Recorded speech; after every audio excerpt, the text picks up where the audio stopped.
How to prevent this, a giant painful ingrown toenail. Step 1. Cut your toenail straight across. This is more of a general rule, but studies have shown that the image on the left is more likely to prevent the toenails from digging in than on the right. But of course, if it is ingrowing already, then clip the nails back, no big deal. Step 2, another simple thing, just use a nail file and emery board to resect the nails a little bit, keep them trimmed back.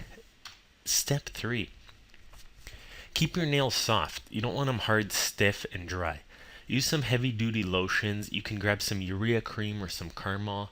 You can ask about this at your pharmacy, or stuff you might have at home, some Vicks Vapor Rub or some tea tree oil, especially if you have nail fungus. This has been shown to make the fungus go away through both medical clinical trials, and you can go to the website link underneath this video to check that out a little bit more.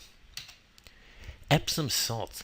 The goal is here, if you already have a ingrown toenail, these are fantastic for softening up the nails and the skin around it to be able to resect it back. So the idea is to combine half a cup of Epsom salts with a tub full of warm water, not hot, and soak it for 30 minutes.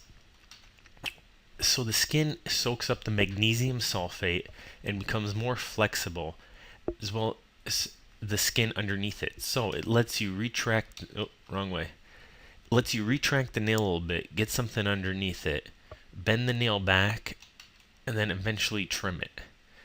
So the idea was that you couldn't do this before because it was too swollen and painful, but as it gets softer, the nail gets more flexible, you can cut it back. Now if you see that there was a cut inside your nail border, you may have to go and get some antibiotics at your podiatrist or family doctor. The Epsom salt, not a whole lot of science behind it, but a lot of people swear by it, and of course, hey, the only people doing medical trials are people who pay you money, and I guess the Epsom salts don't pay enough money, right? Now, if your nail is as nasty as this one, you got to go see a podiatrist. A case like this definitely needs antibiotics. Look how swollen and inflamed that is. That's a guaranteed infection. This guy, depending on how bad things go, could be a loss of toe. So what can a podiatrist do for you? What happens is you get some antibiotics, they'll numb your toe up with an injection so you won't feel a thing, and then they'll get in there and resect that ingrown border. Look how thick that ingrown border is. It's terrible, extremely painful. You'll get an x-ray to make sure there's no bone spurs, anything funky underneath that nail. Here, it's nothing too bad, and you also get your antibiotics. And if you have fungus, they'll give you medications for that too, because that's the #1 cause of ingrown toenails.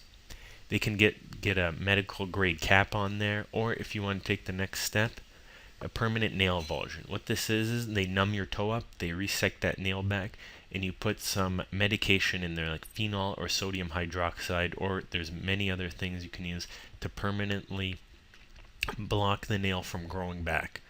And here it's a little bit more drastic. I wouldn't do this much, but it prevents that ingrown toenail from ever coming back, and it works very well.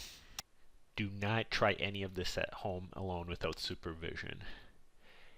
This is presented by Michigan Foot Doctors. If you think our information helped you, give us a thumbs up and come visit the site for even more.